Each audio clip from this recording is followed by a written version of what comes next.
सरकार ने देवस्थानम बोर्ड को निरस्त कर दिया है, जिस पर तीर्थ पुरोहितों ने अपनी खुशी जाहिर की है। चारधाम महापंचायत के प्रवक्ता ब्रजेश सती ने इसके लिए सरकार का आभार जताया।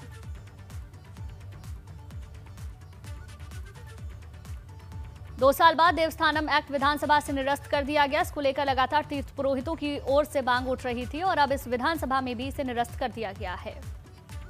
उत्तराखंड चारधाम देवस्थानम प्रबंधन निरसन विधेयक 2021 आज सदन से पारित हो गया है।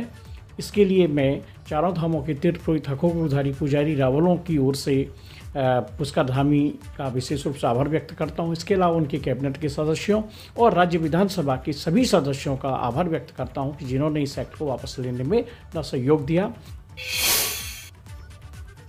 अब आपको दिखाते हैं देवस्थानम बोर्ड के गठन से लेकर निरस्त होने तक अब तक की बड़ी बातें क्या हुई, वो अब आपको बताते हैं।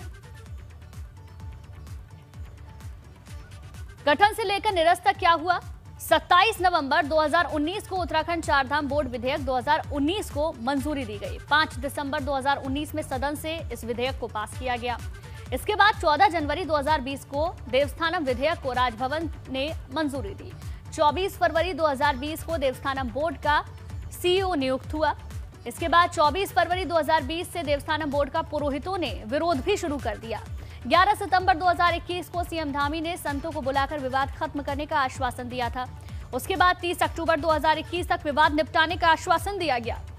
30 नवंबर 2021 को सीएम धामी ने देवस्थानम बोर्ड को भंग करने का ऐलान किया और उसके बाद 11 दिसंबर 2021 को विधानसभा में उत्तराखंड चारधाम देवस्थानम प्रबंधन विधेयक पास कर दिया गया। आगे बढ़ते हैं। इस बार बसपा भी पूरी ताकत के साथ मैदान में उतर चुकी है। हरिद्वार जिले से कई सीटों पर कभी बसपा का दबदबा रहा करता था, मगर पिछले कुछ चुनाव से बसपा को जीत नसीब ही नहीं हो रही है। मगर 2022 के चुनाव में बसपा पूरी ताकत के साथ मैदान में उतरने की बात कर रही है। पर चुनाव लड़ेगी और सभी सीटों पर मजबूती से चुनाव लड़ेगी। खासकर मैं बात करूं हरिद्वार जिले की, तो हरिद्वार जिले की जनता यहां से 11 सीटें हैं और 11 की 11 सीटें बहुजन समाज पार्टी के खाते में डालने का काम करेगी। कांग्रेस भी अब सैनिकों को रिझाने की सोच रही है, जिसकी शुरुआत 16 दिसंबर को राहुल गांधी की रैली से होगी।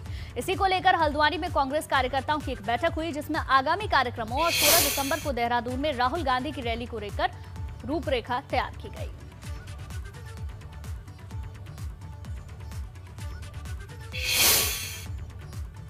वहीं 16 दिसंबर को देहरादून में राहुल गांधी की रैली को कामयाब बनाने के लिए कांग्रेस कार्यकर्ताओं ने जी तोड़ मेहनत की।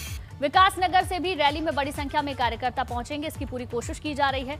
इसी को लेकर कांग्रेस कार्यकर्ताओं की मीटिंग भी बुलाई गई। इसके साथ ही पूर्व विधायक नव प्रभात ने कहा कि 4.5 साल में क्षेत्र की अनदेखी हुई है और वो इसके लिए लोगों के बीच जाएंगे।